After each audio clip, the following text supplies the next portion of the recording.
Quand as-tu commencé à faire des maquettes? Alors le début de ma passion pour les maquettes, avant je faisais pas mal de dériveurs, de régates, etc. Et j'avais remarqué que dans certains plans d'eau, notamment dans la région parisienne, il y avait des maquettes navigantes de bateaux anciens. Et moi je voulais pas de maquettes navigantes. Et alors ces bateaux anciens m'ont toujours perturbé, même quand j'étais étudiant en médecine, j'allais aux Tuileries et on allait voir les expositions de bateaux anciens. Et je me suis mis à fabriquer des bateaux, il y a des maquettes depuis une vingtaine d'années, à peu près. Et quand je sais pas combien, j'en ai donné à tout le monde, à mes enfants, etc. Donc maintenant, j'en possède encore de façon permanente du XVIIIe siècle. Je parle, parce que je travaille surtout sur les bateaux du XVIIe siècle.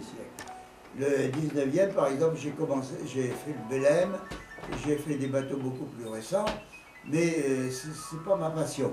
Ma passion, c'est 17e, 18e siècle. Et donc le Sovereign of the Seas fait partie de cette période. Voilà, c'est un bateau le plus fameux du 18e siècle, un bateau anglais. Et pour le construire, c'est une œuvre d'art. L'enseigne de ce bateau, Sovereign of the Seas, avec mon nom, parce que, évidemment, j'ai interprété à ma façon certaines mesures anglaises pour les convertir en millimètres, et c'est pas toujours commode. Alors donc, eux, ils m'ont mis mon nom, parce que comme ça permet de dire, bah, c'est Gramin qui s'est trompé. Pour me faire les voiles, après en troisième position, le fournisseur me fournit la toile et les plans. Parce que, étant donné mes mesures françaises, il faut que, heureusement que mon épouse ait fait de la couture, parce que c'est elle qui les coud à la machine. Parce qu'il faut que ça corresponde quand même au dessin et à l'original du bateau lui-même. C'est un élément particulièrement important, parce qu'il y a tous les éléments de commande. Les cabillots qui sont ici, c'est pour fixer donc les différents cordages et les haubans. Les caillebotis qu'il y a ici, c'est pour assurer la sécurité et l'oxygénation du personnel qui est en dessous en train de manipuler les canons. Ensuite, l'installation des mâts. Alors, les mâts, ici, c'est le mât de Mycène. Sur les parties arrière, on s'en va de plus vers les cuisines et les habitations, les chambres royales.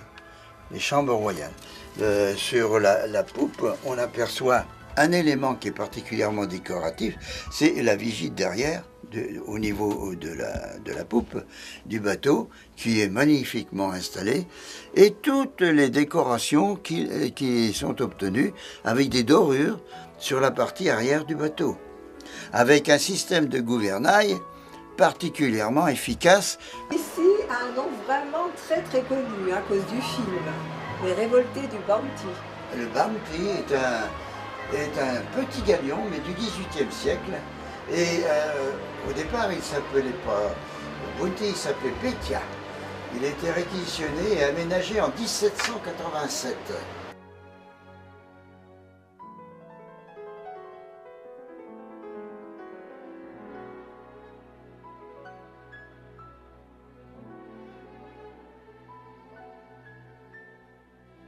Victory a été mis à flot le 7 mai 1765.